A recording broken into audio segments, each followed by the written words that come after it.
বিষ্ণু ঈসা ইসলামের কাছে এক সাহাবী এসে বলল, ইয়া রাসূলুল্লাহ আ'তিনি শাইআন, আপনি আমাকে কিছু দান করেন, আমার কিছুই নাই। বিষ্ণু বললেন, তোমার কিছু নাই? সাহাবী বললেন, ইয়া রাসূলুল্লাহ পরে আমার শুধু দুইটি জিনিস আছে। কয়টা? চিল্লায় বলেন কয়টা? এক হচ্ছে একটা জামা, দুই হচ্ছে পানি খাওয়ার একটা জগ। বিষ্ণু বললেন, এই দুইটাই নিয়ে আসো।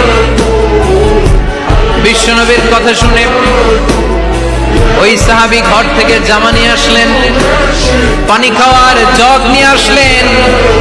বিশ্বনবী সাল্লাল্লাহু আলাইহি ওয়াসাল্লাম ওনার মোবারক হাত দিয়ে এক হাতে জামা ধরে আরেক হাতে পানির জগটা ধরে সাহাবীদের দিকে উদ্দেশ্য করে বললেন, মাইয়াশতারি হাদাইন, এই দুইটা জিনিস কেনার মতো কে কে আছে দেখি?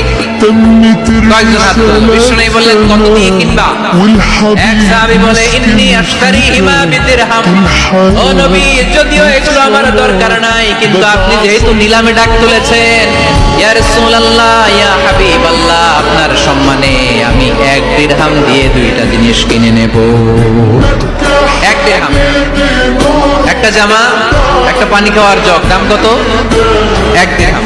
বিষ্ণু বললেন, না না, এক দিরহাম তো অনেক কম হয়ে যায়, মাইয়াজিদু আলা যালিক, এর চেয়ে বেশি দামে কে কিনবা?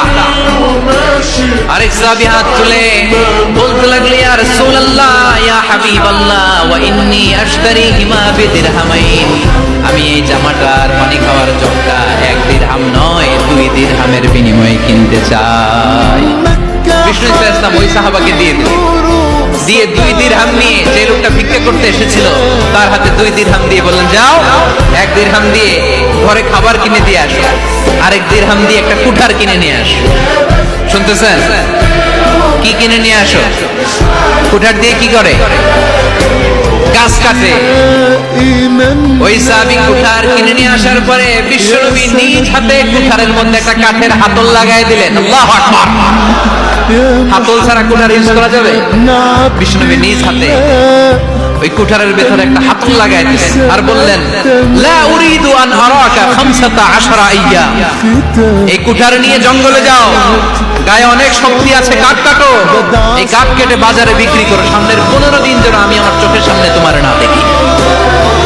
বিশ্বনবীর পরামর্শ অনুযায়ী কুঠার নিয়ে ওই সাহাবী জঙ্গলে চলে গেলেন, কাঠ কেটে বাজারে বিক্রি করতে করতে 15 দিন পরে 10 দিরহাম নিয়ে বিশ্বনবীর দরবারে হাজির হয়ে গেলেন।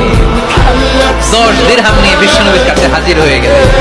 সাহাবী এসে বলল, ইয়া রাসূলুল্লাহ এখন আর আমার ভিক্ষা করা লাগে না, আমার গায়ে অনেক শক্তি আল্লাহ দিয়েছে, আই এম ভেরি